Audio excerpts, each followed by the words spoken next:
Ready? Om Vasudeva Sutam Devam Kamsa Chanuramardanam Devaki Paramanandam Krishna Jagadgurum. Om Shanti Shanti. I salute Bhagavan Krishna, the son of Vasudeva, who is the destroyer of the demon Kamsa and Chanura, who is the darling of Mother Devaki, the Jagat Guru, the world teacher Krishna. I salute him again and again. From peace, peace, peace be unto us all. So we are in the chapter fourth chapter. The story goes like that. That Vyaso is describing, Bhagavan Vyaso who composed this entire book, Bhagavatam, related to Sri Krishna and his life. Sorry, So, Bhagavat, and here how it started, that narration is being described here. Yeah. So the narration goes on like that, that the king Parikshit, who was the emperor of India, now he has given up his all kingdom and is waiting for death. So it's a very trying situation. Why a king of such a big emperor of India is like that? Emperor of India, why he is giving up this kingdom and waiting to death? So that story is being described here by Shuta. Shuta means the narrator. In those days, there were narrators who used to have in a class by themselves, have a character that they can remember whatever they hear in just like a recording machine. Their memory is such. So that was the situation here. And he says that the congregation, the Sutta, he was there, and many sages requested that Sutta, the narrator, telling that, you narrator, please tell me how this king, emperor, was so disgusted into the world and why he is lying in the bank of Ganga for the last departure from the world. So that was the question. And now the chapter we have read started chapter 4th. That Sutta said, congratulating the Sutta. The master of the Rig Veda and the leader of the sacrificial congregation, he said as follows: O Sutta, great narrator, narrate to us that sacred text, that the Bhagavad, which is this book, which is the holy Sukha revealed to you. You got it from Sukadeva. Who is Sukadeva? Sukadeva is the son of Vyasa, Bhagavan Vyasa. Bhagavan Vyasa was the ancient great sage. To his credit goes all the division of the ancient Vedas into 4 divisions: Rig Veda, Sama Veda, Yajur Veda. In his memory he did it. And he composed the Brahma Sutras and the Mahabharata, and all these things are to his credit. So, to which age does this subject matter Thus, the subject matter of Bhagavatam pertain. Where and for what reason did this sacred text come into existence? These are the questions of the sages to that Shuta, the narrator. Prompted by whom did the sage Krishna, Vyasa knows as Krishna, Daipa, Vyas, produce this text? Sri Shuka, the son of Vyasa, is a great yogi who is established in equanimity and in the consciousness of the Absolute. Being established in oneness and awakened from the sleep of ignorance, Shuka hides his greatness, passing for a dull man. So when this Shuka, this is a ever Shukadev is called four sages who are eternally free. Shukadev was one of them. The Shuka, but he used to live hiding his spirituality. He used to keep his greatness as if he is an ignorant man like us. So the question goes on while following his son Shuka, who was going ahead stark naked, the sage Vasa came across a bevy of heavenly nymphs engaged in water sports. Seeing the sage, they put on their robes, though they had not done so when the young Shukadeva had passed that way earlier. When questioned by the sage on the reason for this strange conduct, the ladies replied that Basso still retained the sense of differentiation between men and women, but not so his son, who was endowed with absolute purity of outlook arising from the perception of the sameness of the Atman and Brahman. We read up to that last time that Vasudev was such a person of knowledge, but Vasudev, as this weak mind, is still have a distinction between duality, men, women, holy, unholy, this, that. That's why when these ladies they saw Vasa, they are taking bath in the river or in the what you call lake, and they felt shy, and they are covering their body with their robes. But his young son, who is 18 years old, stark naked, walked before them. They don't feel anything because he was like a child. He has nothing in his mind, no concept of distinction, but seeing Brahman everywhere. That's why the ladies didn't feel any shyness.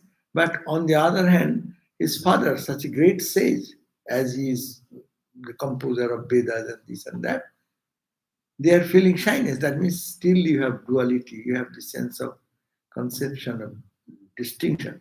So to glorify who is Shukadeva.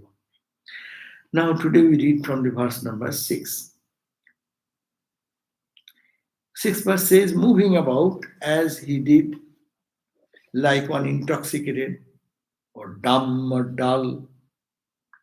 How was Shuka recognized by people at Hostinapur when he entered the city after passing through the land of Kurus and the jungles?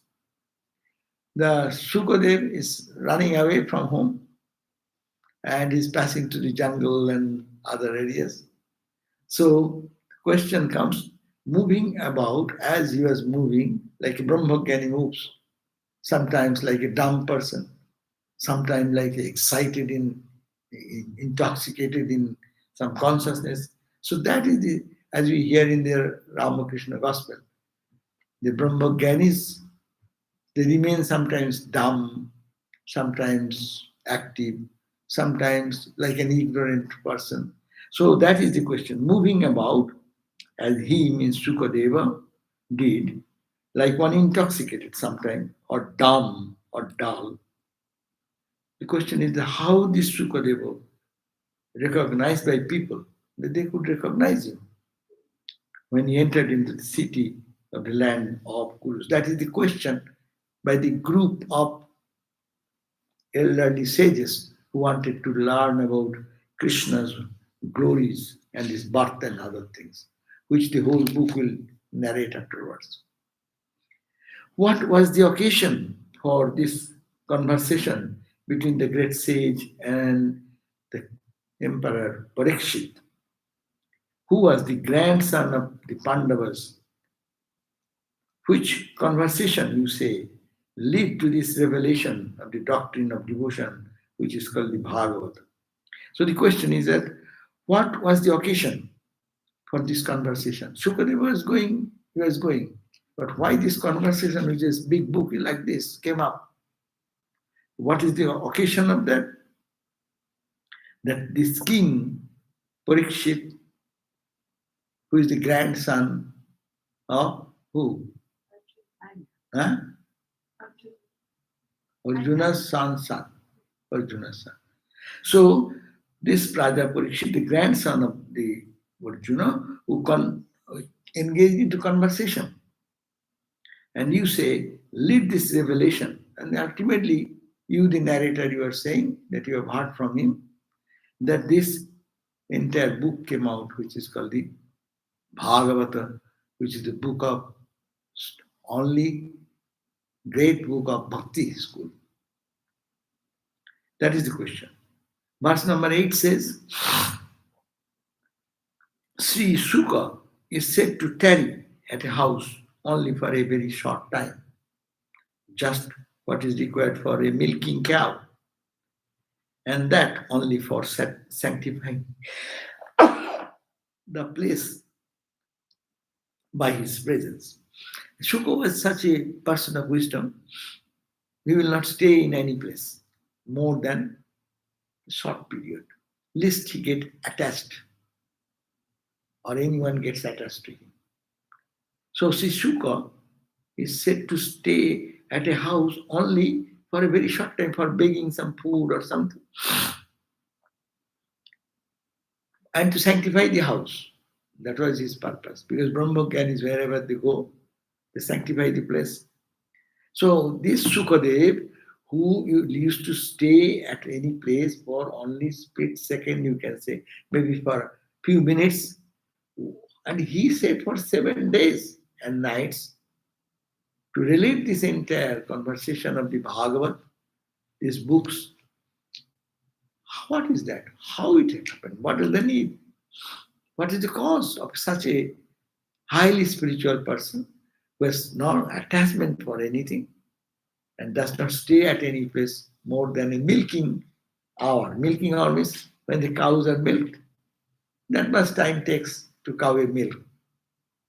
A milky cow. so that time, not a long time. So that much, and he is so considerate here. He stayed for 7 days and day and night spoke about this glory. Oh dear one, 9 verses. Abhimanyu sutam shuta prahur bhagavata uttamam prayo bhavishta gangayam anadritta adhirat shyam. He said, oh dear audience, no? Is Sutta. Sutta is saying, the narrator is saying, oh dear one, we have heard that Parikshit, who was Parikshit, son of Abhimanyu, who was killed in the battlefield of in the war on the 13th day. And that book we are reading in the Shanti Gita. Because of that, Krishna gave some advice. That we will read in the 7:30 p.m. class, how they are related. So his question is that the Abhimanyu, we have heard that Parikshit, who is the son of Abhimanyu, was a man of exceeding devotion to the Lord. Therefore, we would like to hear about the unusual circumstances attending on his birth and of his great achievements in this life. 10th verse. As an emperor that he was, why did this Skyan of Pandava clan forsake all the might and majesty of a past emperor and undertook the vow of fasting unto death on the bank of the Ganga? It's a very nice question. Question is that Samrat, who is the Samrat? Samrat is Parikshit, the king, the emperor of India, all over India. Huh? India was extended that time not only to Indian territory now. It was Bangladesh, it was Pakistan, it was Afghanistan. Up to Afghanistan, it was extended. So that vast territory, he was the emperor of that. What made him? Why did this great Pandavasan forsook all the might and majesty of a past emperor and undertook the vow? What he undertook? I'll be fasting unto death. I'll give up the body now. On the bank of the Ganga. That was the style in early days in India. Who want to die, they used to go to the holy Ganga. Sri Ramakrishna's mother also. Ganga Jali. That is a term called Ganga Jali. Ganga Jali means you put they will put the person who wants to leave the body on the waters of Ganga, touching Mother Ganga, he becomes holy. With that holy thought, with holiness, you think of God and gradually give up the body. Don't eat anything, giving up food and drink totally. So that was his style. It's called Gangajali, death, that type of dying. So he said, why this Parikshit, who is such a powerful king, and also he is the son of Abhimanyu in this great lineage. Why he did that? So 11 verse says, he at whose feet even his enemies took shelter. Is such a powerful person. He is not an ordinary king. Actually, he has by his own rights, he is a great king. So where the other enemies, namanti jat pado nikitanam atmana, all the enemies, they surrender at their feet. This at the feet of even his enemies took shelter at her, all the wealth. Why did a king, this king, Parikshit, so young and so mighty, a thought of abandoning all the good things of the world, abandoning your palace, abandoning your wealth, your all the, what you call, your kings, or what you call, ministers, and everyone whom you love. A powerful person like that, how can one give up and think of abandoning all good things and even thinking about giving up the life so dear to men and the whole world? We all love to live, no? We love our body, and he is a king, mighty king. And why he desired when he was young, he had to live long. But why he's planning like that? 12 verse. The devotees of the Lord of noble fame live in this world not for their own sake. You suppose there may be some reason, but normally we find good people live in the society to protect the interest of the other people. And a spiritual person like the King Parikshit, he is not only king, great spiritual personality, under whose management everyone was happy. That's why when he retired, the whole flock of all the ministers and all the great sages and saints of the time, they followed him and asked him, please don't give up. You stay. So why he will be giving up? Because he's going will make a disaster in the society. Because we will protect the subjects to such a degree. So the devotees of the Lord of noble fame live in this world not for their own sake, but for the good and prosperity of the world. Such being the case, why did a young devotee of the type of Parikshit, even he were full of spirit of renunciation, think of abandoning his body, which was a support and shelter for all the world? So he is bringing, these are the questions are brought in the heart of the people of his kingdom, who post after generation, they question the sages, ancient sages. This story is narrated after a long time. So these sages were putting this question to the narrator. This narrator was present when Shuka himself addressed Parikshit. Shuka and Parikshit, that was the conversation went on. Time passed long back in between, and that narrator became old when he heard. He was young. He was in the presence in the congregation. So many holy people were there. He was also one of them, and he is now narrating the same story to the posterity. So it is a Mahabharata or Bhagavatam is like that. One story between another story and another story and another story. So it is always very difficult to keep the link. Sometimes if you don't know the link, then it makes my mind gets confused what they're talking about. So probably it will be difficult to who are hearing only today, and that will be difficult to relate to that. Got my point? What I said? Huh? Maharaj, the king Parikshit, he decided to give up the body within 7 days. He was cursed by a Brahmin boy. And he is hearing that, he gave up his kingdom and transferred his all land, property, everything to his son and retired and went away into the forest. And when he was going, the whole congregation of his ministers from that, and also the holy people of the society, the saints and sages, followed the king Parikshit. And Parikshit went into Naimisharan. That place is still now in India. And there he went on the bank of the Ganga, and he was thinking of God. And that time, Shukadeva appeared there. And seeing Shukadeva, the whole audience stood up.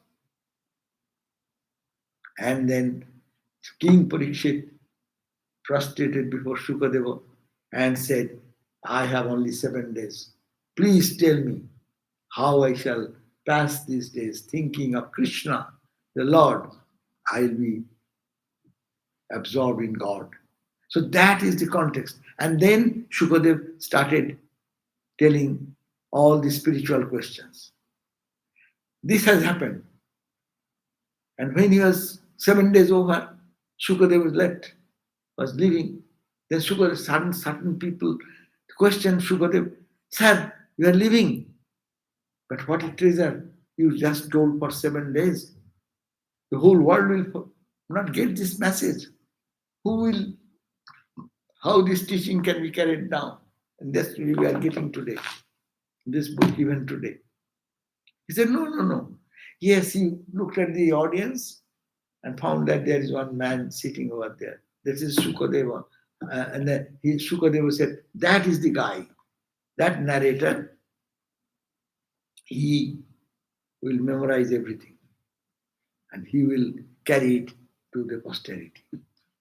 And that narrator, after a long time gap, he or his son probably, then time passed away, and then another group of another one generation gone in between. No? Then the sages question. We heard about this Parikshit. Why this, why that, these questions we are reading today. Understand now? So that is the narrator being asked by other sages of a different time. What happened? Why the king renounced everything? Why such an emperor? He has renunciation, I understand. But he should do good to the others. For the good of the country, he could have stayed there. Why he left? So these questions are coming. That's why we read the verse number 12. where it says, Shivaya Lokasya Bhavaya Bhutaye, for the goodness of the lokas and for the good of the created people or worldly people, Ya Uttama Sloka Parayana Janaha, those people whose mind is dedicated to God consciousness, that type of people, Jivanti, Na Atmartham, they don't live for their own self gratification, but asu parasrayam mumosha nirvidyo kuto klesh kuto kalevaram. Why? That type of people, body, think of abandoning his body, which was support and shelter for all the worlds. This type of people should not live because thinking, I will die. Their death will create this, make people feel that they have no shelter, they are helpless. So for their protection, we should not give up. So that is the question 12. 13. Tat sarvam nasama chaksha prishto jadiho kischana. Tat sarvam. We tell all these probable questions. Sama chaksha prishto jadiho kinchana. Mannetvam vishaye vacham snatam annatra chandasa. Please give us proper answers on all these matters about which we have questioned you. I consider you as deeply versed and therefore superior to us in all the branches of learning except that relating to the Vedas. So that was the question put. Now, Shuto Vasa. So these questions were put by the sages who assembled not during Parikshit's time. That's episode over. The narrator listened that, narrator now saying to another generation afterwards, and that we get it here now. What the question? Ved of Vyasas re-editing the Vedas and composing of the Purana. Suta said, Suta means the narrator. The narrator said, 14th verse, what he says?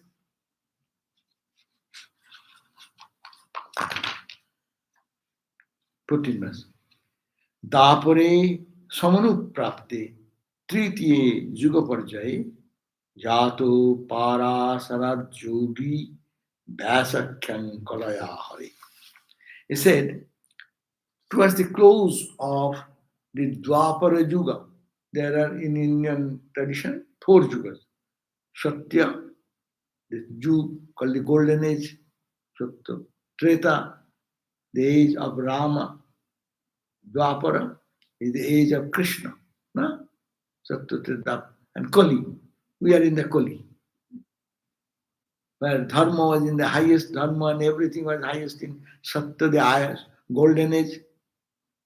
Treta, one leg of honesty, sincerity, lost. So, Satya, Treta. Dapar, in the Krishna's time, 2 legs of the cow, 4-legged cow. Cow can stand only on the 4 leg, no? But 1 leg is broken. When dharma is getting down and down. Dharma means righteous living, purity, people who are not truthful. That type of tendency entered. 25% of the society engulfed. 75% is very honest, very great. That was Rama's time. And then Krishna's time, 50%. All this meanness, that has entered more. And Kali, at the end, when he died, Krishna died, that is the end of that Dapara. And then Dapara end, then Kali. Satya, Dapara, Kali. Kali is what? 75% gone. And here and there, noble people, good people, meditating people, charitable people, they are here and there. And 75% is beating, killing, snatching, teaching, all types of things in the nasty things. the whole world. That's called the Kali Yuga. Understand? These are the four Yuga. So here he says, towards the close of the Dwapara Yuga. Dwapara Yuga means Rama's Yuga. Satta, Treta, Dwapara, Krishna. Towards the end of the Krishna's passing away, calculated as the third among the four Yugas. The four Yugas, four ages, that's considered the third. At the end of the third age was born the Maharishi Veda Vyasa, this composer of this Veda, Vyasa, whom we call Vyasa. He was born. An incarnation of a part of Vishnu. Who was Vyasa? Vyasa was not an ordinary person. He was the incarnation of Krishna, Vishnu, Narayana. His father was who? Parashara. These are all names, just I also forget. I remember, but I forget. Parashara is the name of Vyasa's father. Vyasdev's father is named Parashara. He's a great sage. When you go to Gangotri, if anyone have visited or go anytime, just before reaching Gangotri, you little down, maybe 4-5 miles down, there is a place called Parasar. This Parasar sage did austerity there.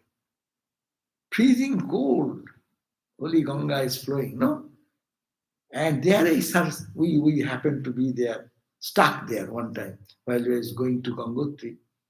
So our team was to stay there overnight. We thought, where, out of nowhere, where we are here, and suddenly found that that place is the Parasar's place, the sage Parasar.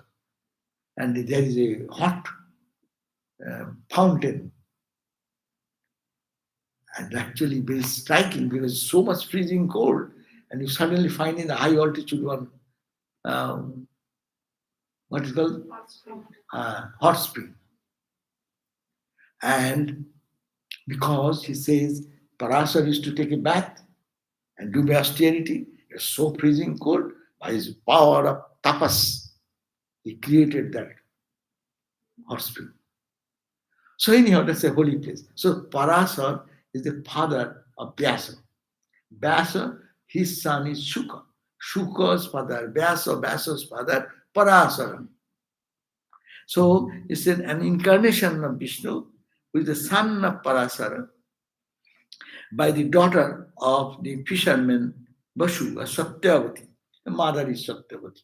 Mother is called Satyavati, father is Parasara, his son is Vyasa. He.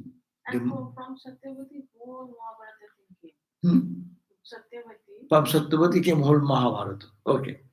So he now, Maharishi, Vyasa. Vyasa is not an ordinary guy. Vyasa is Maharishi. Among Rishi, the sages, is the great Rishi. Was sitting at a daybreak all alone at a solitary spot on the bank of the river Saraswati after having taken the bath in it. He's giving a beautiful picture. This Vyasa on the bank of what we call Saraswati river is no more visible. It is called dried out. As in time, some rivers dry out. So this has dried out. So Saraswati river and Vyasa, they are sages, they are austere to the extreme. So when the sun is rising and is facing the eastern side, the sun is rising and he's on the bank of Saraswati river. This Vyasa is started after taking a bath, seated for meditation. Beautiful view. So kadachit sarasatya upasprisya jalang suchi vivikta desha ashina udeti rubimandale. When the Rubimandal, the sun, was udeti, is coming up, vivikta desha, it is a very isolated place because for meditation, sages used to go to the most isolated places for no distraction. So in that vivikta desha, upasprisya jalam, taking a bath or touching the water and sprinkling, feeling that he is pure, sa kadachit ashina. meditating. That was the verse number. How much verse? Did I change it? Page 15. Yeah. So 15 verse says that the Maharishi Vyaso was sitting at a daybreak all alone at a solitary spot on the bank of the Saraswati river after having taken his bath in it. Now 16 verses. Paravaragasa Srishi Kalena Abhyaktarasya Yugadharma Vyatikaram Praptam Bhuvi Juge Yuge Bhautikānaṁ ca bhāvānaṁ Shakti Lāṣam ca tatkritam Ashraddha Dhanani Shattan Durmedhan Rishitayusha. The Rishi, who had an insight into everything of the past, this Rishi Vyasa knew everything of the past, everything in the future. Maharishi means great seer. He's a great seer Vyasa. He knows of the past, everything, present of everything, future of everything. He perceived the great transformation and brought about by time's imperceptible flight in man's sense of values and conditions of life.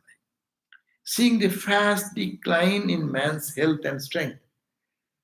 As we human beings, we are failing in strength of purity, strength of mental energy as time passes. No? Our forefathers were much stronger. They are more centered around God and virtues and things. The society declines like that. As also his loss of Shraddha, or faith, trust declines, resolution, intelligence, longevity, and good luck. The merciful sage of unclouded insight began to think of securing future good of men of all classes of order. So he sat and thinking, this society is going down like this, the values of life is declining. What I can do to contribute to the society? He thought like that, sitting in the meditation for the good of humanity. He was thinking of God, that is one thing. But these good people who have realized God, what they do? They think of the welfare of others. So Vivekananda realized God, and what afterwards he did? How to bring good to the world. He is relentlessly running here and there, even sometimes meditating and praying. What can he do for the uplift of the poor people, the uplift of the women, and then from their old status to the higher status. So similarly, Vyasa started meditating on the bank of the Ganga, of the Saraswati river.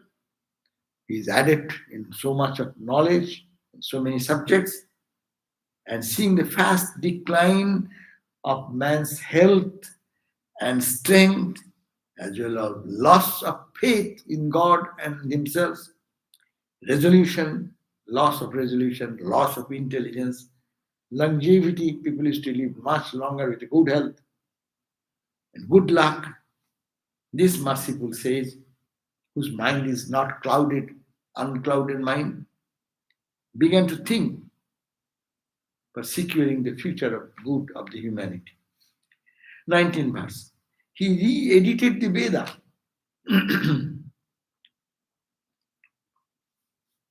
Re-edited the Vedas was a single unit originally. Before this Vedas, people used to say on Veda.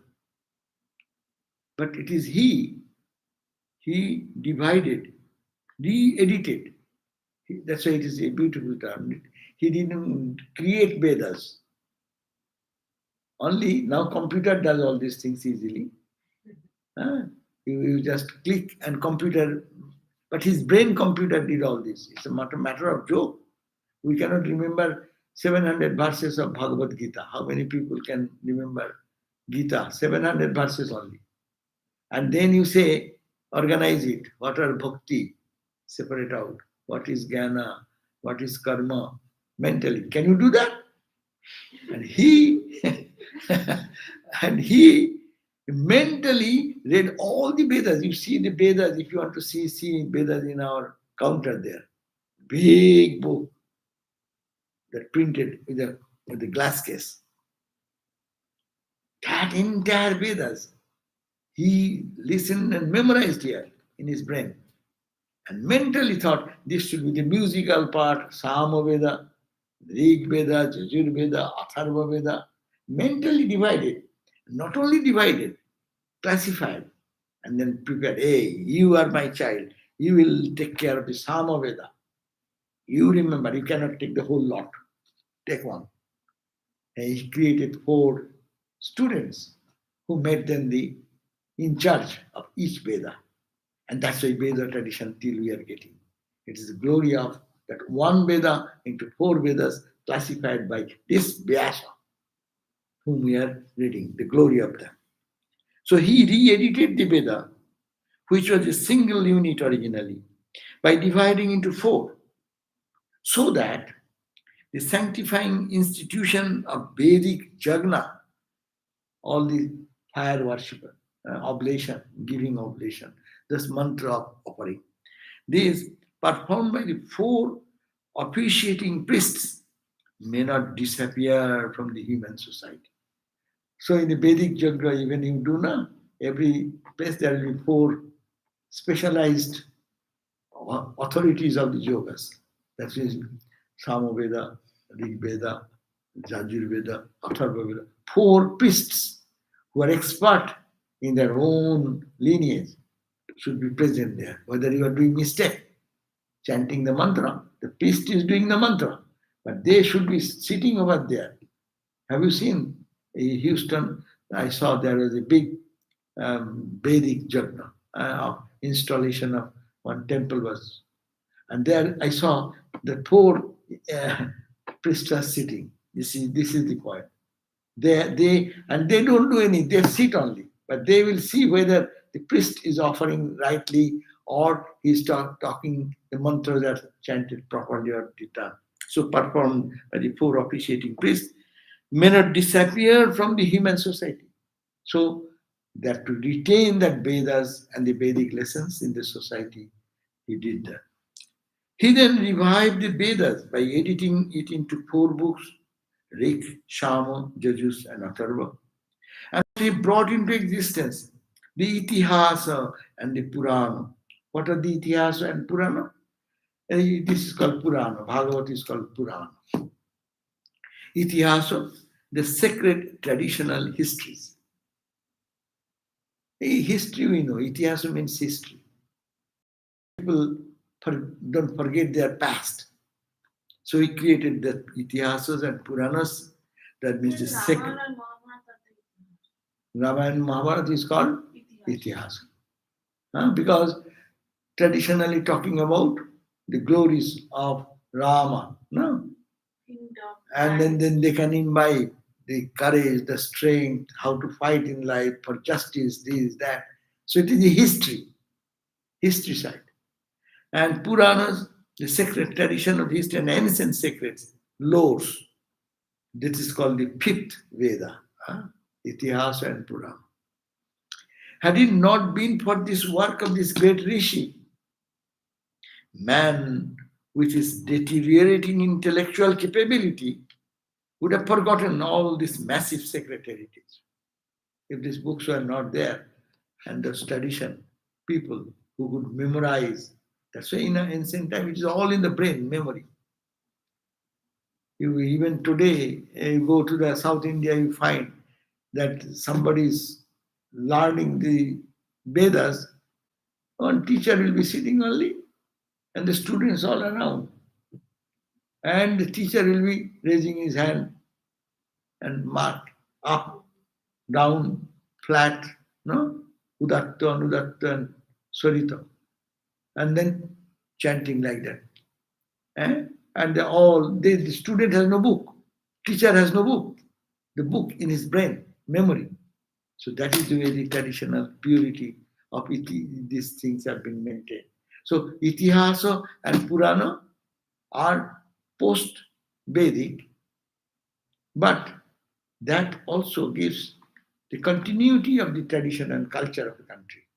So that is the way it is maintained. Of these, the Rig Veda was mastered by Rishi Paila, the name, and in Sanskrit name, Paila. Paila is the name, Mr. Paila. Paila was the Rig Veda heritage. Vyasa gave the Rig Veda knowledge to Paila. The musical chanting of the Samaveda was learned by Jaimini. Jaimini, another sage, Mr. Jaimini, was given the Samaveda, musical. Samaveda is very sweet and musical with a deep insight. And the far famed Rishi Vaishampayana took to specializing the Jajurveda. So Jajurveda was given to Vaishampayana sage. Samaveda was given to Jaimini. Rig Veda was given to Paila. The cruel-hearted sage Sumantu mastered the Atharva Veda, consisting of magical incantations,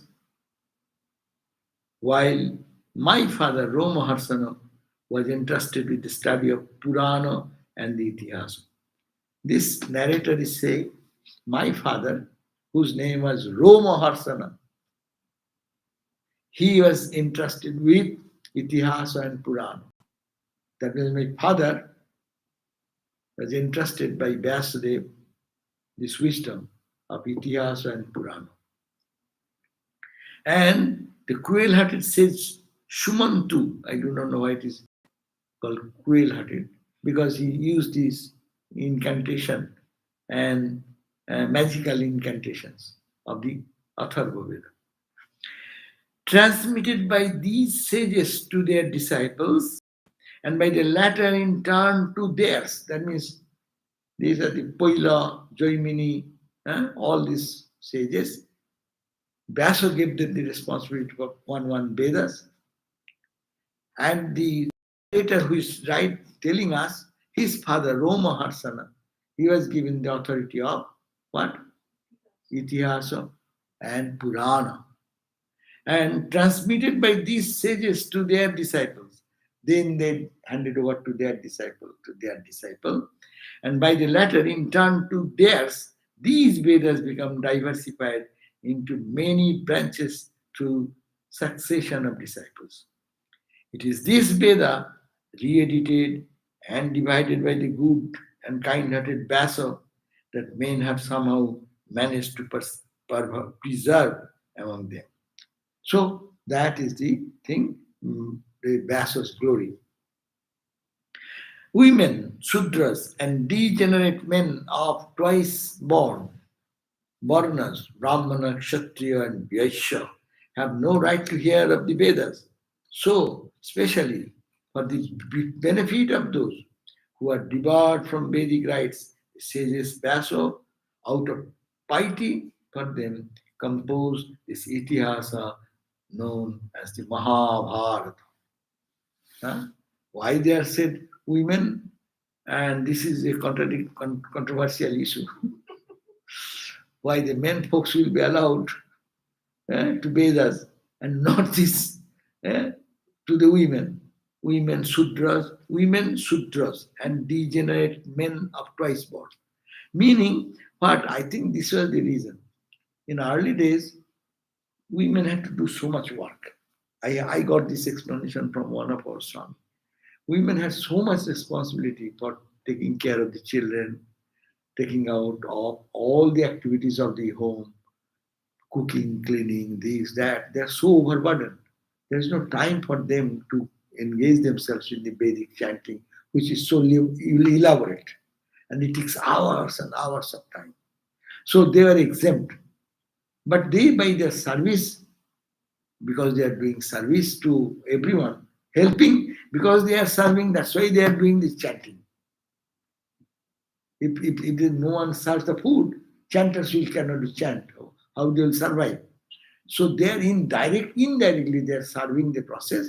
For them, Itihasa and Purana. That's why India survived with the story of Ramayana, Mahabharata so much. Because easy remembering the stories, the narrations of the glories of Rama, of Krishna, like that. So that Itihasa and Purana has become so popular, and this falls within that category.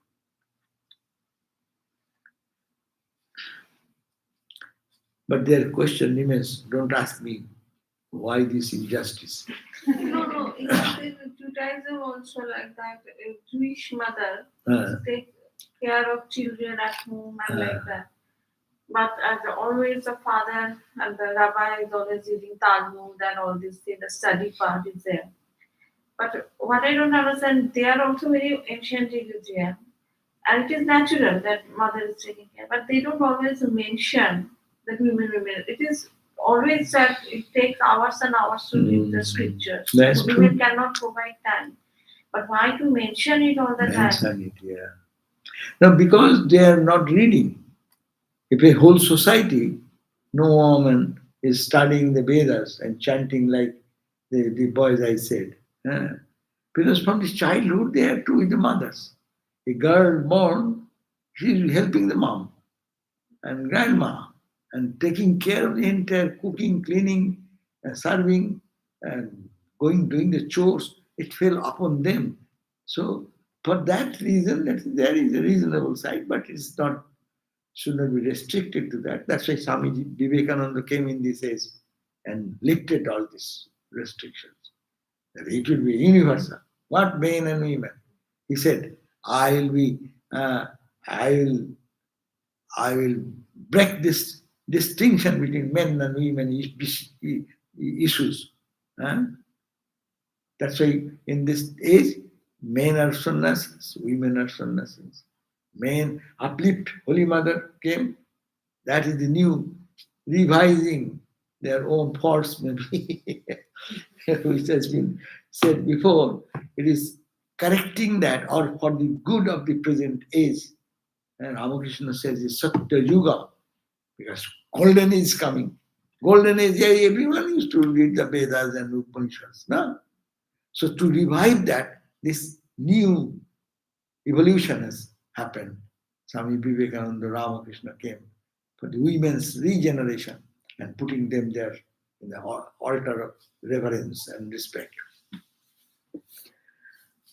So that is the point. This few verses 22, I think 25 is very important to note what was the contribution of Vyasa and how this tradition is coming down till today, and this book how it came. It is a part of the Itihasa and Purana. It is a Purana, and it has sustained the Indian tradition and culture, its values through the stories and narrations. No? Now, verses another 10 minutes. So, 26th verse, it says, Vyas self-questioning about his own unrest. Now, you go back to the story that Vyasa was meditating on the bank of what? River Saraswati, and the sun was coming up, and his face was gloomy little bit. He was thinking how the suffering of people can be eradicated. No? So this created some unrest in his mind. No? So then 26 verse says,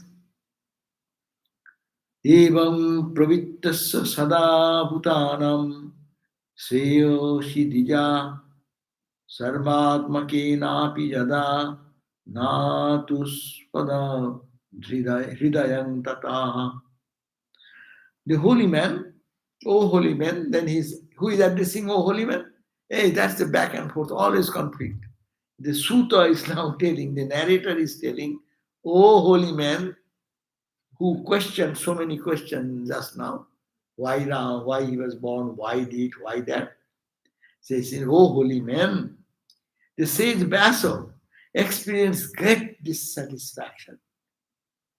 His face is showing he's not happy. great dissatisfaction and unrest, even though he had been wholeheartedly devoting himself to the welfare of all beings. He has done all through the life for the good of humanity, all this, but still he is not satisfied, dissatisfied. So, with a distressed heart, that sage burst in the sacred lore was one day sitting in a sequestered spot on the holy bank of Saraswati and cogitating as follows within himself. Now he sat there meditating. Every day he sits. So one day he sat and thinking himself, cogitating, mentally thinking. What he think? Observing all the vows in the absolute serenity, sincerity. I have devoted myself to Vedic study. Vyasa himself thinking. Yeah, I have dedicated my whole life in the study of the Vedas, service of the teachers. I adored my teachers. I learned from them this Vedic wisdom and adoration of the sacred fire. I did perform every day homo fire. Hmm? In early days, that is a rule that your homo fire should be continued every day. Even in South India, one of our Swami come from that tradition. Their house, the fire sacrifice, every day the oblation goes on, continuous. We do it only after what? After Ramakrishna Puja or Mother's Puja for 45 minutes, like that. But they are doing it last 1200 years.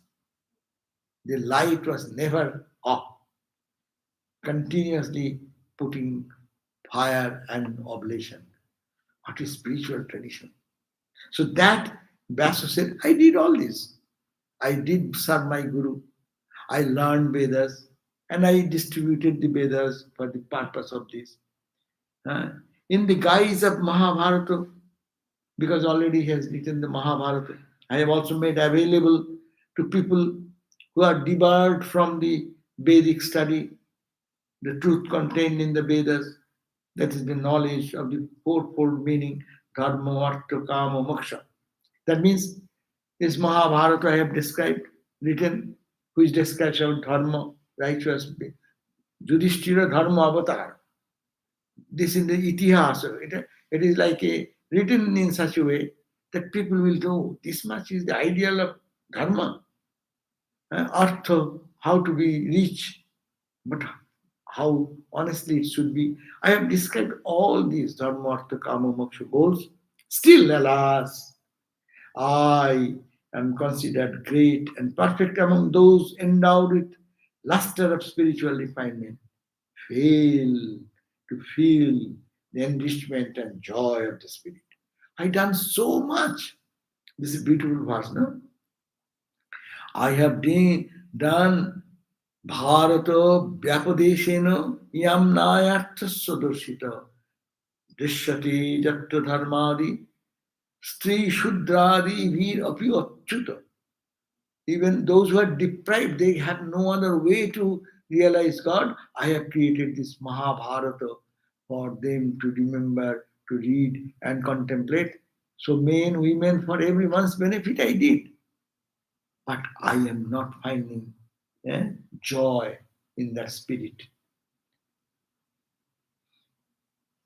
Is this that I have not given an adequate exposition of the law of the divine life, the Bhagavad Dharma, which are so dear to the Paramahamsas, that means men of highest enlightenment, as also to the Supreme Being, Achyuta Krishna.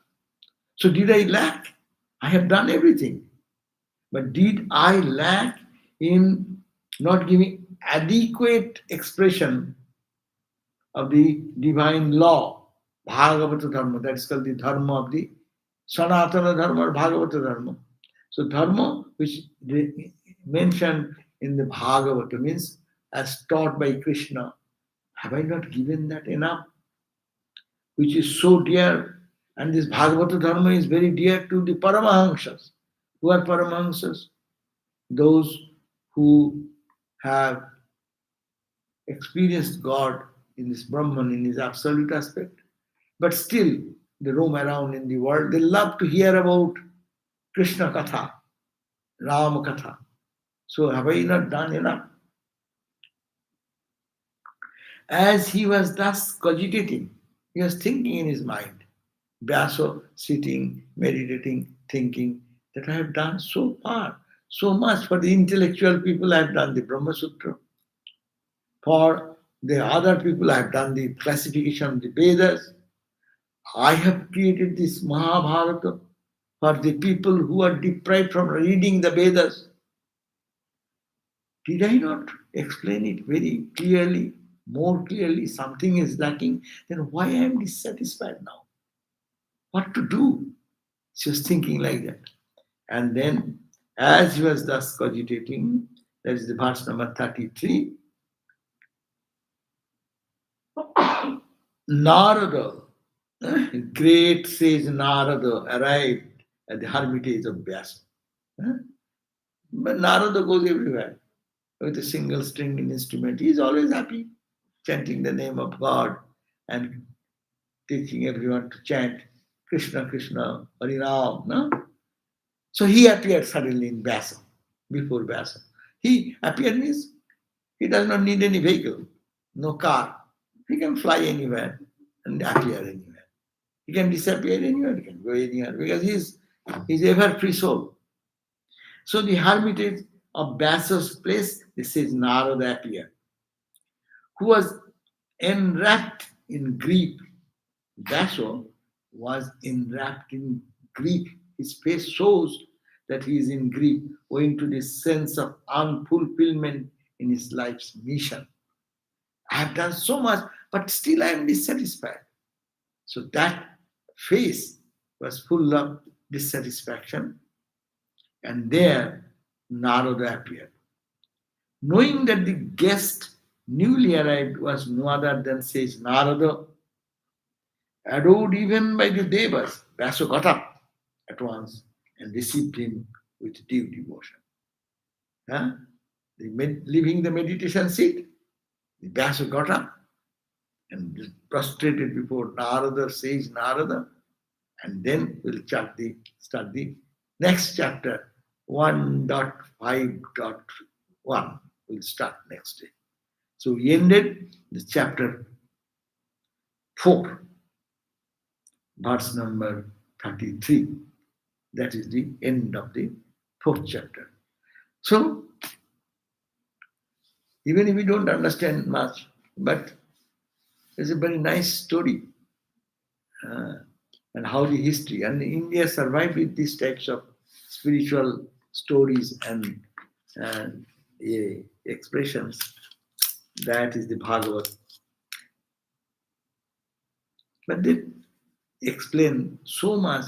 Simple one thing goes on for pages together because people have the patience to do that. Nowadays, people cannot do that even 10 minutes or 5 minutes, 20 minutes is enough.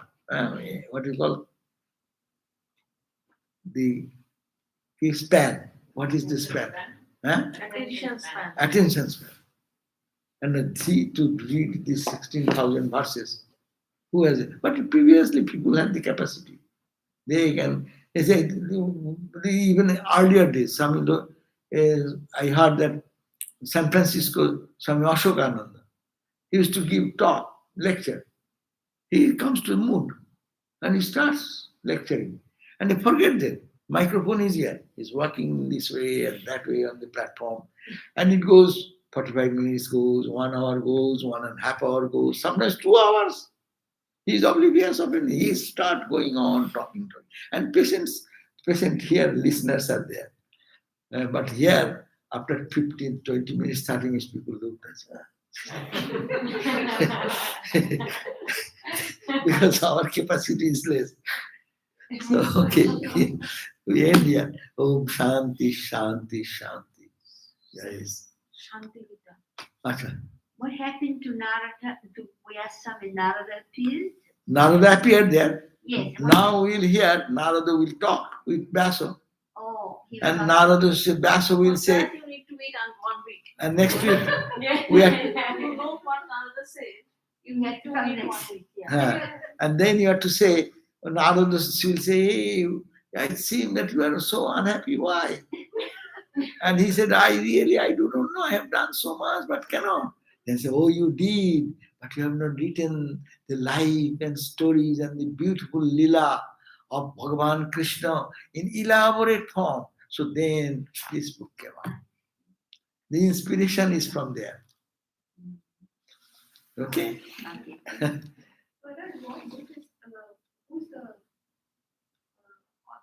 Oh, this has 4 volumes. 4 volumes, and it has the translated by Swami Tapasya Nandaji in Madras Mott, and this is the 1 volume only. Swamiji, Uh, I did attend some of the lectures of Swami Ashokananda many years ago, uh, and he did talk about 1.5 hours.